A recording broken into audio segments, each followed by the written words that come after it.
하면 되니까 선매품 경험이나 상술이 필요하다. 그 대신 전부품은 상품에 대한 전문 지식이 있어야 그걸 제대로 판매를 할 수가 있다. 비싸면 왜 비싼지, 그죠? 좋으면 왜 좋은지에 대한 어떤 전문 지식이 어느 정도 있어야 되지 않겠습니까? 자, 서비스업 선정시 고려사항입니다. 자, 서비스업은 어떻습니까? 서비스업은 창업자 능력 자체가 사업 핵심 요소가 되는 경우가 대부분이다. 적성과 자질이 무엇보다 중요하다. 사업 분야의 전체 흐름에 대해 이해할 수 있는 수준이다. 되겠습니다. 예. 그래서 자, 사업 선택 기타 고려 사항이 나와 있는데 인기 상품이나 그래서 인기 상품에서 쉽게 덤벼들다가는 낭패다. 왜냐하면 이미 레드오션이 되어 있는 경우 진입자 인기 상품인데 너무 많이 하면 이미 블루오션이 아닌 레드오션이 진입장벽이 낮다는 거죠. 그만큼 또 다른 업종이 많이 들어올 수밖에 없는 거죠. 그죠? 신문이나 잡지 광고에서 자주 볼 수 있는 고수입이 확실한 아이디어 업종 이런 거. 너무 새로운 업종이나 채 검증되지 않은 업종 될 수 있는 대로 피하는 게 좋겠고요. 남의 성공 아이디어를 참조하되 그대로 따라해서는 성공하기 힘들다. 네, 차별화가 없으니까. 자, 그래서 이런 부분은 책이 없습니다. 책이 없지만 좀 중점된 내용, 좀 이 부분은 좀 여러분이 알고 넘어갔으면 좋겠다는 부분을 한번 보겠습니다. 자, 이 부분은 뭐 창업 절차인데요. 이런 부분은 그냥 보겠습니다. 아이디어, 사업성 검토, 사업계획서, 등록, 공장 확보에 나와 있는데 네, 이런 거 참고하면 되겠습니다. 자, 도소매학, 인허가, 상권 입지 분석. 예. 자, 여기서 없는 게 뭡니까? 제조업 같은 경우는 상권 입지 분석, 이 공장에서 만들어서 판매를 하기 때문에 공장에 직접 제조해서 그 자리에 판매하는 경우가 없죠. 잘. 그렇기 때문에 이 상권 입지 분석이 있는 게 빠져 있는 겁니다. 그죠? 자, 그 다음에 사업계획서 작성 정보 계약 이렇게 나와 있고 서비스업 보면은 서비스업 특징 업종, 그 다음 사업 인허가, 입지 선정, 당연히 입지 똑같이 있습니다. 거의 비슷합니다.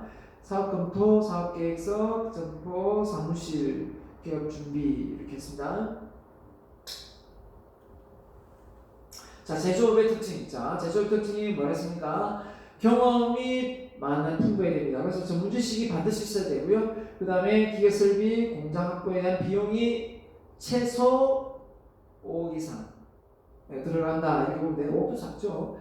예전에 5억이지만 10억 이상은 있어야 되지 않겠는가 생각합니다. 그만큼 비용이 많이 전에 필요하고요. 자, 그래서 물론 제조업에 따라 뭐 다를 수는 있습니다만은 우리가 일반적으로 생각하는 그 제조업은 그죠? 안에 많은 그 기계 자체가 상당히 비싸지 않습니까? 그렇기 때문에 설비비가 많이 들어갈 수밖에 없는 거고요. 자, 입지 선정, 공장 설립 승인, 공장 건축 허가, 공장 확보. 자, 이렇게 되는데 공장을 아예 정축하는 경우일 경우고요. 자, 제조업 입지 선정일 때 용수, 전력, 도로망. 자, 여기서 입지는 상권 분석 말하는 게 아니라 어디에 이제 있느냐 이거죠. 용수, 전력, 도로망. 이게 이제 제조했을 때 이게 이제 잘 이렇게 이송하기 쉬운 그런 고속도로에 올리기 쉽고 그죠? 이렇게 배송하기가 쉬워야 되겠죠.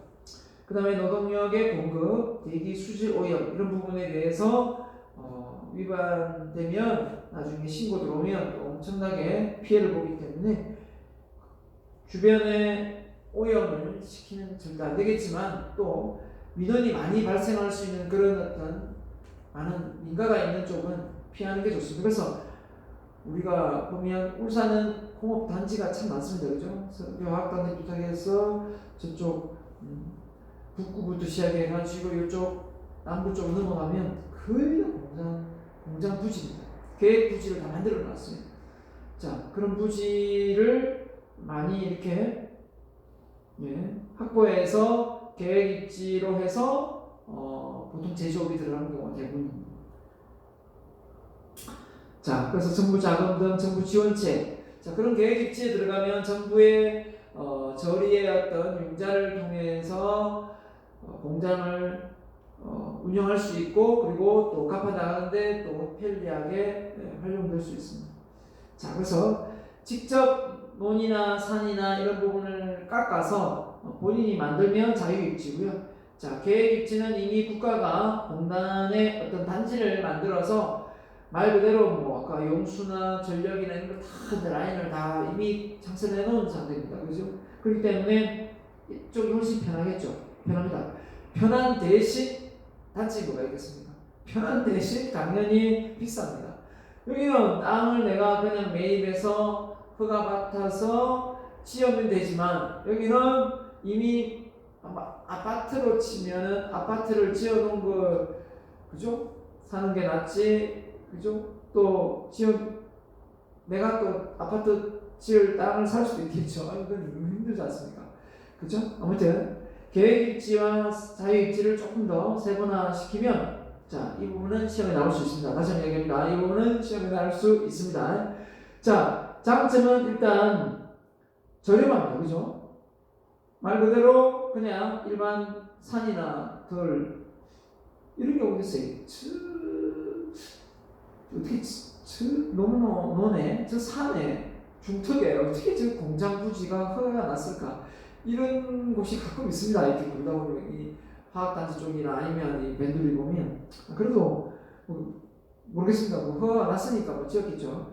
자, 이런 저렴함 반대입니다. 이 반대 이게 장점 이게 반대죠. 비싸죠. 자, 단점이 있다면 말 그대로 동력, 용수, 수송이 취약합니다. 왜냐하면 한마디로 딱 이렇게 계획을 치면 그 단지가 많기 때문에 운송업체들이 이렇게 뭔가 물건을 나눠줄 때도 그 근처에 이렇게 들어가서 한 번에 쫙 이렇게 싣고 나르면 편한데 그렇지 않습니까? 그렇지 않은 경우는 그곳 한 곳을 향해 멀리 이렇게 나가야 되기 때문에 이런 애로사항이 있습니다. 하지만 이 정부의 어떤 혜택은 이 부분이 참 많습니다. 각종 세제 혜택 그리고 단지 조성으로 용수나 이런 게 편리합니다. 근데 단점이 있다면 바로 즉시 할 수 있습니다. 허가 절차를 해서 하는데 이 선분양 후 입주기 때문에 적기에 바로 들어가기 힘듭니다. 왜냐하면 이게 전체 부지가 한 번에 이렇게 딱 허가를 내주지 뭐 이쪽은 먼저 했으니까 먼저 허가 내주고 이런 게 없거든요. 그래서 그 공장 부지가 다 개설을 하고 허가 받고 여기 개별적으로 허가 받고 들어가는 것보다 훨씬 시간이 오래 걸릴 수 있겠죠. 그 대신 그래서 적소의 공장 건축이 어렵다. 북부 지역이 이미 이제 먼저 선정한 쪽이 도로가나 이렇게 위치적으로 뭐 남향이나 이런 쪽에 다 이렇게 이제 위치 좋은데 먼저 분양 받는 경우도 많고요. 그에 따라 구획에 따라 그죠? 가격도 다릅니다. 땅을 사보면 그래서 땅을 좀 사봤는데 구획에 따라 이게 다릅니다. 그 위치가 똑같이 하더라도 주택지라도 상업지도 마찬가지입니다. 자, 국가 그죠? 공단 아파트형 공장으로 분양 가격이 대체로 비싼 편이다. 자, 사업 확장이 자유롭습니까? 어렵습니까? 여기는 땅이나 뭡니까? 이렇게 산을 깎았기 때문에 좀 더 많이 사가지고 짓다가 정착하고 싶다 그러면 그냥 산 좀 더 깎고 또 허가 내면 됩니다. 근데 여기는 이미 분양된 어떤 그 크기 사이즈가 다 정해져 있기 때문에 정설이 좀 힘들겠죠. 그래서 사업 확장이 좀 전축이 어렵습니다. 제한됩니다. 마음대로 못해요. 자, 그런 점이 있습니다. 자, 그 다음에 공장 입지 선정에서 중요한 건 자, 말한 대로 여기 자유입지, 계획 입지를 할 경우에는 허가를 받아야 되기 때문에 국토이용관리법 토지이용에 관한 제한 법령에 적합한 지역인지를 보고 그래서 이제 공장을 허가를 맡아야 되는데요. 과밀 억제 지역인지 성장 관리 지역인지 또 뭡니까? 자연 보존 지역인지 이런 데는 허가 안 납니다. 이런 데 허가 안 나는데 땅을 사가지고 공장지를 냈다가 나중에 공장도 못 지고 땅은 딴 데로 놀고 이러면 안 되겠죠. 그러니까 그런 위치상에 땅을 매입하기 전에 이미 계약을 하기 전에 구청에 가서 허가를 맡아봐야 됩니다. 이쪽에 공장을 지을 수 있는지 허가가 나는지 그 사례를 보면서 된다 하면 이제 사야 되겠죠. 계약을 해야 되겠죠. 그런 것도 안 하고 막 해가지고 사가지고는 싸다고 하면 안 됩니다. 자, 이런 데가 있다. 이런 지역이다. 이렇게 다르다. 무지막지하게 공장 설립 허가가 나지는 않는다. 이 정도 알아두면 되겠고요. 자, 자유입지 지정제도 아까 말한 산업단지 외 지역에서 공장 용지 조성 및 공장을 설립하고자 하는 자가 산업입지 개발에 관한 법률 규정에 의하여 시장, 군수, 구청장에게 공장 설립 위한 입지 지정 승인 신청이 자유입지 지정제도인데, 자 보십시오. 입지 기준 확인서 발급 제도인데, 자 창업자가 개별 공장 입지 예정지를 선정함에 있어서 각 토지 환경 관련 법령에서 저촉 여부를 일일이 확인해야 하는 불편과 불확실성을 해소하기 위하여 민원의 핀셋을 도모하기 위하여 입지 기준 확인서 발급 제도를 창업계획 승인 제도로 해가지고, 자 어떻게 합니까? 공장 설립 가능 불가능에 대한 조건부에 대해서 10일 이내에 처리를 해주는, 한마디로 한 번에 시장, 군수, 구청장에 신청하면 그죠? 검토한 결과를 입지 기준 세부 맹세서에 공장 설립 가능, 불가능, 조건부 허가 등으로 이렇게 10일 이내에 처리를 해준다 입니다. 좀 빨리 해줄 수 있는 방편으로 창업계획 승인 제도 이런 게 있다는 겁니다. 이거 시험 문제 내지는 않겠습니다. 자, 공장 설립 승인 제도 해서, 자 목적이 뭐냐? 공업의 합리적인 배치 유도, 공업 발전 및 균형 있는 발전 지역, 국민 경제의 건전한 발전. 한마디로 공장을 우죽순 많이 만들어 가지고 그 지역의 불편을 또 오염을 시키면 안 되기 때문에 신고 허가 승인을 받게 됩니다. 자, 그래서 수도권인지 도시 지역인지 기타 지역인지 그에 따라서 허가 대상이 다릅니다. 수도권인 경우 공장 배치법의 지역별 허용 법정, 도시 지역은 건축법에 의한, 또 기타 지역의 경우 국토이용관리법의 용도, 이렇게 다른데, 자 이런 부분에 대해서 제가 이런 시험 문제 내면 이건 또 너무 어려울 것 같죠. 자, 이런 부분이 있다 참고하면 되겠고요. 자 그래서 공장 면적 정축할 때 20% 이내로 제외 이렇게 되어 있는데, 신설 허가를 받을 때 자, 참고하십시오. 자, 이런 까지 내용 시험 문제 낼 수 없겠고, 건축 허가, 건축 착공 신고. 자 만약에 공장을 정축할 때 건축 허가 받기 허가를 시군구에 받는데 신청서 도시계획 확인원 해가지고 행정기관에 15일 이내 허가받고, 다시 또 건축 착공 신고 해가지고 또 받고, 건축 감리 또 받고, 나중에 건축물 사용 승인 받고, 이렇게 많은 절차를 통해서 결국은 건물이 완성된다라는 겁니다. 자 이건 참고해서 보십시오. 그래서 공장 확보는 공장 신축, 공장 아예 지어진 거 매입, 그 다음에 아파트형 아까 형식으로 공장을 입주, 그죠? 계획 입지, 그다음에 공장 임차 빌려 쓰는 거 있을 수 있습니다. 참고하세요. 자 유통 사업입니다. 유통은 또 소매죠. 자 입지 선정 사업 성공률 7, 8, 왜냐면 중간중간에 이게 상권에 유동인구가 많아야 보고 살 수도 있기 때문에, 그죠? 아니면 또 이동해서 편리함이 있기 때문에 교통체계를 비롯해 다수의 소비자를 유인할 수 있는 신설, 주변에 존재할 상권이 있어야 됩니다. 경험이 적은 창업자에게 유리하다. 왜? 유통업이 경험이, 왜냐면 유통업 경우는 완제품을 만들어 놓고 전시해 놓고 파는 경우를 유통업을 이야기하는 거거든요. 자 그렇기 때문에 그것도 뭐 이렇게 유통시키고 팔거나 그런 경우도 있겠고요. 그래서 또 소매의 경우 유사업종 상권이 형성되는 곳, 그래서 예를 들면 뭐가 있을까요? 과일 가게를 한다. 과일 가게가 노지, 그죠? 생산자를 받아가지고 과일 가게에서 판다. 그 유통업이죠. 어떻게 보면, 그죠?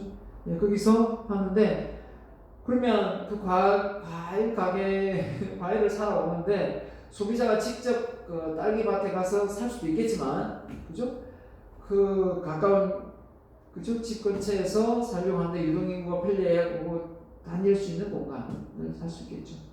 근데 이제 그게 요즘에 어떻게 되어 있습니까? 대형 할인마트에서 판매를 해버리니까, 그러면 조그마한 이 뭡니까? 과일 가게를 하나 하려 하는데 근교에 대형 이 유통단지, 한마디로 큰 대형 할인마트가 있거든요.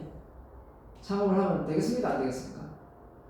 그 주변에 인근 아파트에 있는 사람들이 그 대형 할인점에 가서 사지 굳이 비싸게 그 옆에 사겠습니까? 잘 안 사죠. 그래서 대형 할인점하고 좀 멀리 떨어진 공간에서 사야 되겠죠.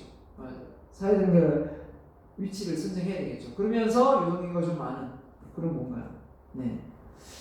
그런 공간도 되겠고, 또 뭐가 있습니까? 유통하면 바로 편의점이죠. 편의점이 바로 유통업이거든요. 완제품을 해서 판매하니까 여러 개를, 김밥도 본인이 만드는 게 아니지 않습니까? 그러니까 이 편의점 같은 경우도 유동인구가 많은, 그래서 입지가 상당히 중요하죠. 그래서 입지가 중요하고 상권이 중요하면 결국은 뭐가 비쌉니까? 권리금이 비싸죠. 권리금이 비싼 게 문제지 뭐.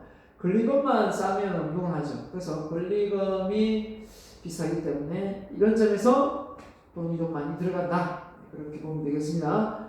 앞서 제조업은 기계 설비 쪽이 돈이 많이 들어간다면, 자, 그래서 유통업은 후보지 환경에 대한 조사 반드시 해야 되겠고요. 새로운店舗창업자 자신의 능력에 적합한지를 한가를 사전에 파악하고, 그래서 제일 기술력, 노하우가 없어도 되는 쪽이 있지 않습니까? 그죠?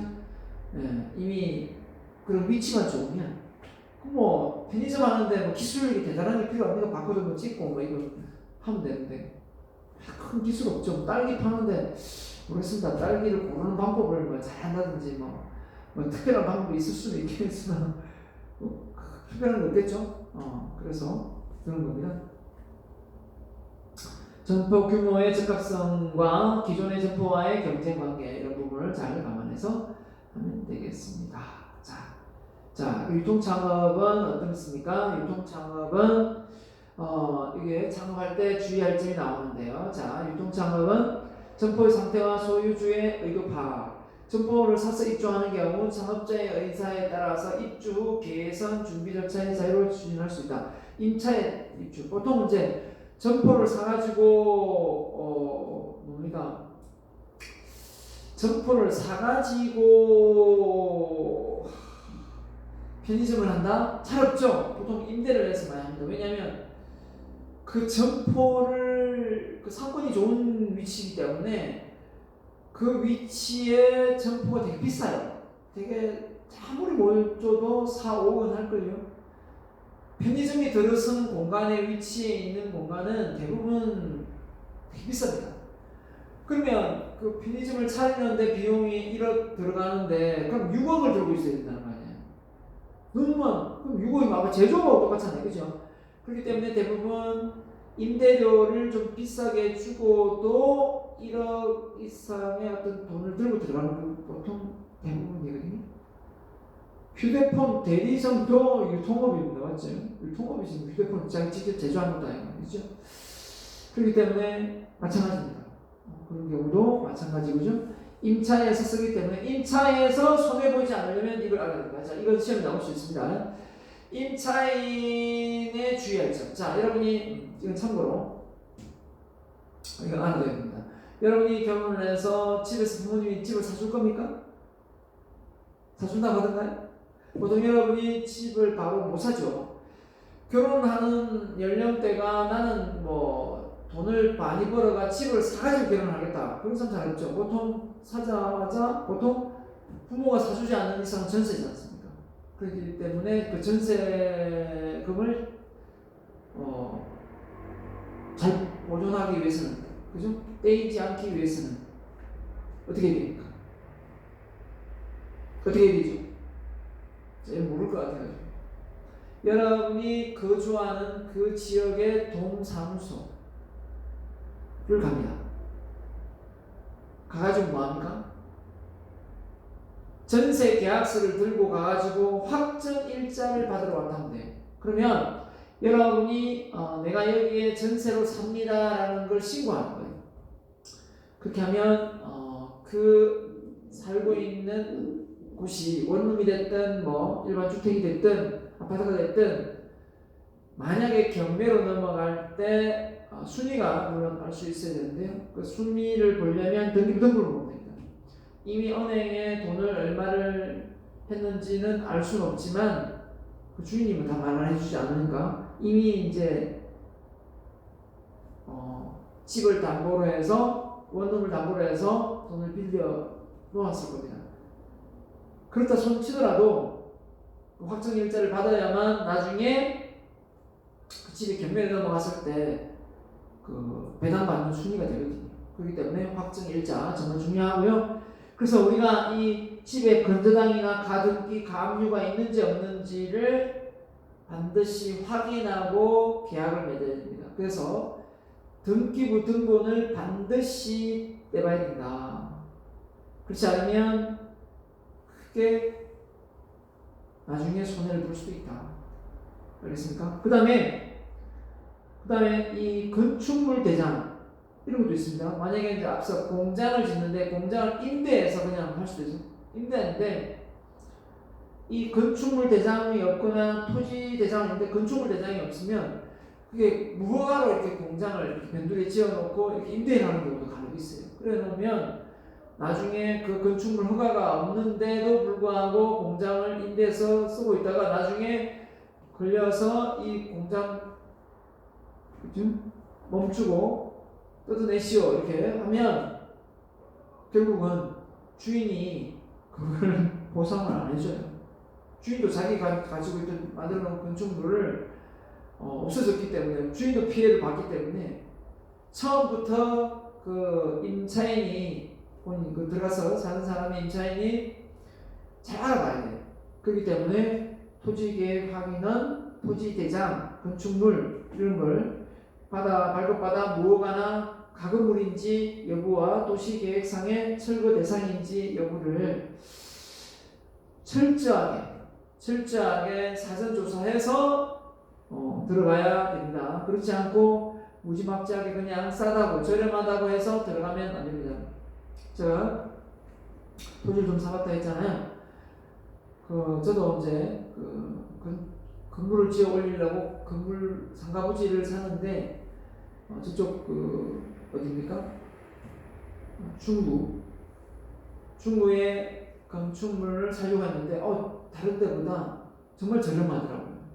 그래서 저렴해서 왜 저렴한가 했더니 뭐 주인이 급하게 판대요. 부동산 말로는 급전이 필요해서 판다고 해서 저렴하다고 하더라고요. 위치도 참 좋아요. 저렴해서 이제 그 다음날 계약했는데 뭔가 좀 찜찜하더라고요. 그래서 한 번 더 가봤어요. 한 번 더 가가지고 사전에 그 주변을 봤어요. 그 주변을 다 공터더라고요.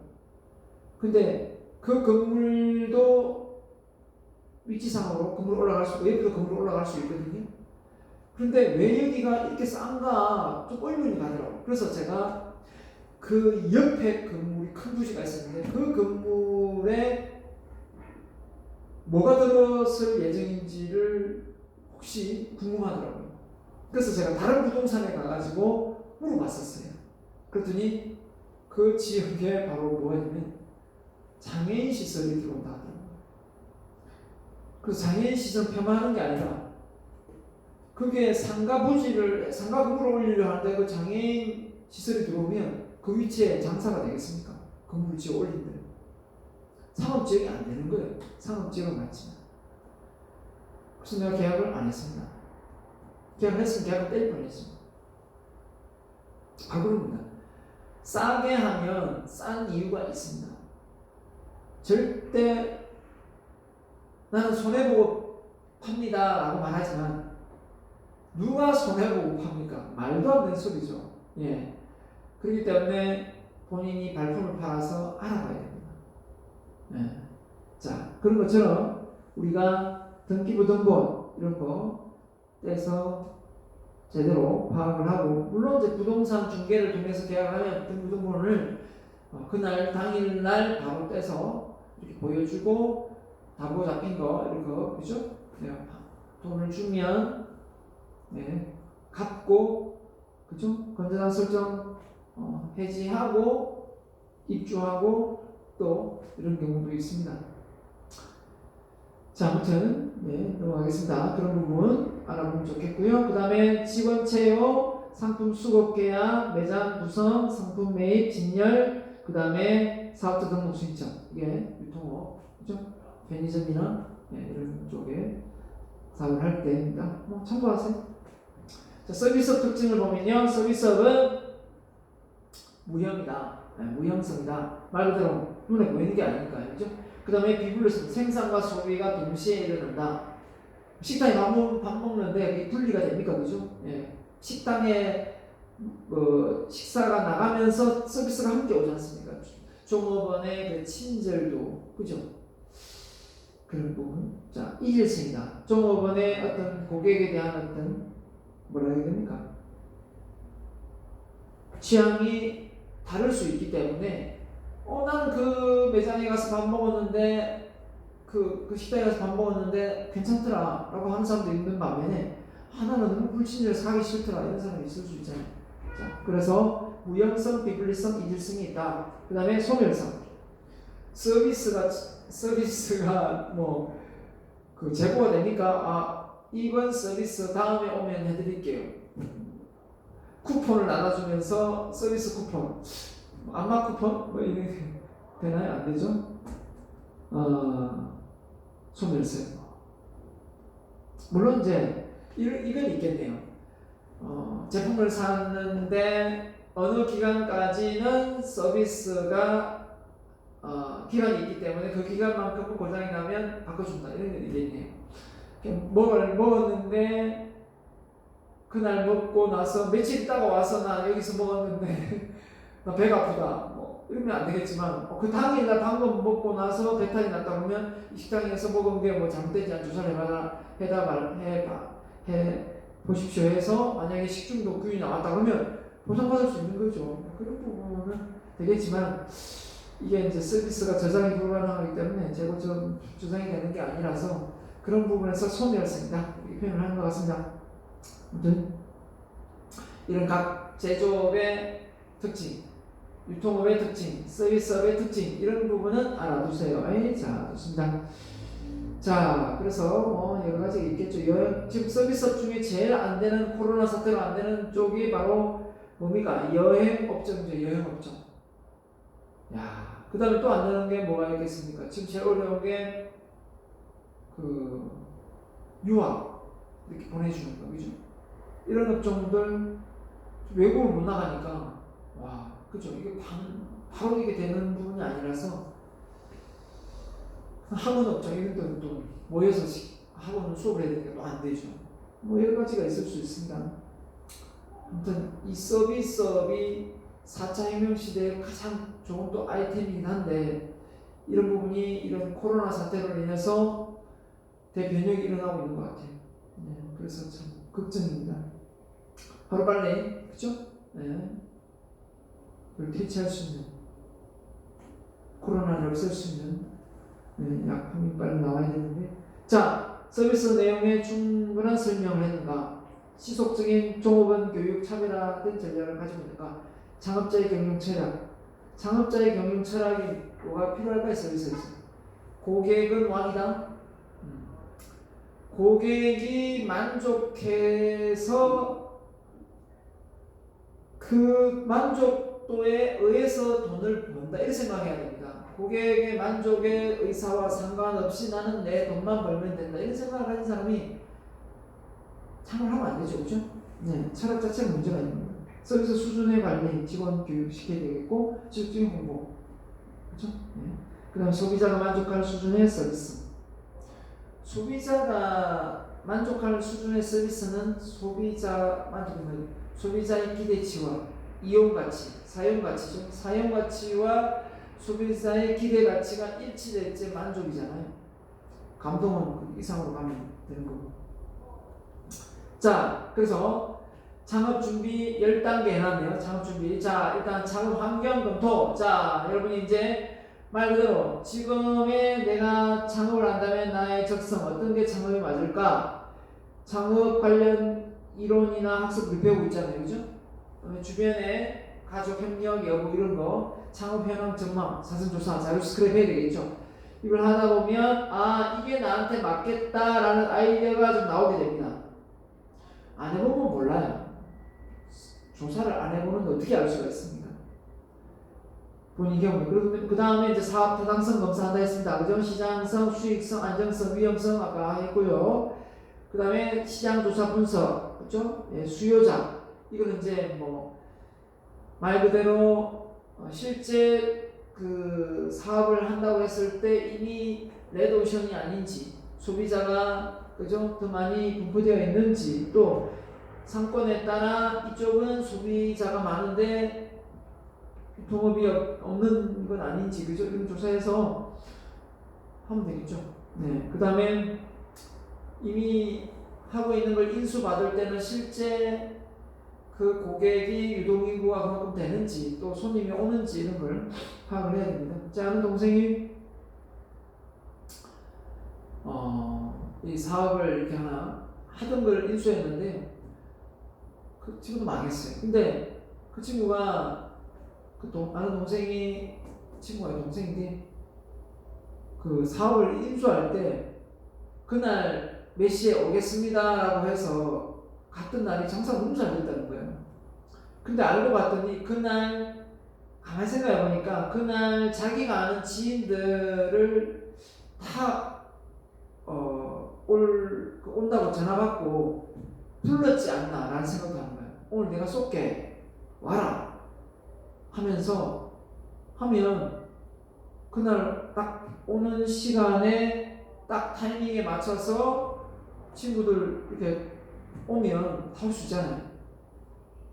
뭐 배달업종이었는데 부대찌개 이런 완제품을 냉동해서 이렇게 이제 하는 거, 식당도 있고 그 식당 배달하는 좀 두 가지를 하는 거였는데 진짜 장사가 잘 되는 것처럼 보였더라는 거예요. 인수할 때. 근데 장사가 안 되더라는 거예요. 그럼 그 얘기는 무슨 얘기냐면 그게 잘 되는 게 주인 바뀌었다고 잘 안 되는 게 아니거든요. 그래서 내가 그랬어요. 네가 그날 보러 간 날 어쩌면 그 사장이 임의로 친구들을 지인을 많이 불러가지고 그 식당에 모이게 하실 수도 있다. 그럼 일주일 정도 가서 이렇게 보지 장사 되는지 안 되는지 이렇게 했더니 하루 닦아가지고 보고 결정했다는 거예요. 그래서 내가 되게 뭐라 그랬어요. 네, 그렇게 해서 시장 조사를 하는 게 어디 있냐. 네? 뭐 번개불에 콩볶아 먹듯이 그렇게 해가지고 참 지금은 그냥 뭐 하고 있냐면 그냥 회사 생활하고 있습니다. 자, 그 다음에 상권 입지 선정해서 어디를 할 건가, 그죠? 경쟁 점포에 대한 주변 상황을 고려해서 하고요. 그 다음에 자금 계획, 돈은 얼마나 들으며 그걸 어떻게 해서 융자를 할 것이며, 그죠? 그 다음에 사업 계획서 작성하고요. 그 다음에 실내 장식 공사, 네. 종업원 채용, 행정 절차, 개업 관리 이렇게 했는데 아무튼 이게 뭐 딱 정해진 순서는 뭐 이렇게 해야 된다 이건 아니지만 이런 순서가 있다, 이런 내용을 빠뜨리면 안 된다라는 걸 우리가 알 수가 있겠습니다. 자, 그 다음에 창업계획 단계에서 체크해야 하는 거, 어떤 내용을 체크해야 되느냐 나와 있는데요. 경쟁업 중요하죠. 경쟁 점포 관련 어떤 게 차별화되고 있는지 이걸 정말 중요하게 생각합니다. 설비 구매, 제조, 네, 지식, 그죠? 네, 참고하십시오. 사업계획서 작성할 때 사업계획서를 작성해 보았는가, 그 다음에 매출, 손익 얼마나 나올까, 한관비, 그죠? 광고비부터 해가지고 단기 순이익이 얼마나 되는지 계산해 봐야 되겠죠? 그 다음에 직원들 몇 명 썼을 때 얼마 인건비 들어가면, 그죠? 네. 한마디로 손익 부기점 계산해 봐야 됩니다. 자, 자금 조달 어떻게 하고 가지고 있는 돈이 얼마며 또 매달 들어가는 이자가 얼마며 이렇게 계산해 봐야 됩니다. 세금이 어느 정도 내는지 알아봐야 되고요. 그래서 이제 제일 좀 하다 보면 많이 걸리는 게 뭐냐면 그 전체 원가입니다. 원가. 이 원가가 커피점을 하면 커피해야 되는 원가, 그리고 이제 그 단가를 남겼을 때 마진율이 얼마인지 이걸 정확하게 알고 시작해야 됩니다. 그죠? 그래서 이제 그런 부분이 이제 프랜차이즈 업종 뒤에 나오겠지만, 프랜차이즈 업종은 그게 이제 좀 투명하게 좀 이렇게 표현되는데, 일반적으로 프랜차이즈라는 업종은 본인이 해보지 않고서는 그 원가를 알아내기가 참 쉽지 않아요. 그렇기 때문에 사전에 이미 장사를 하고 있는 사람들에 한해서 많이 발품을 팔아서 알아볼 수밖에 없어요. 그죠? 뭐 아까 횟집을 소개했지만 회를 먹는데 한 사람에 보통 뭐 3만 원에서 5만 원 한다. 중자, 소자 뭐 이렇게 대자 있다면 그랬을 때 그 원가가 얼마일까?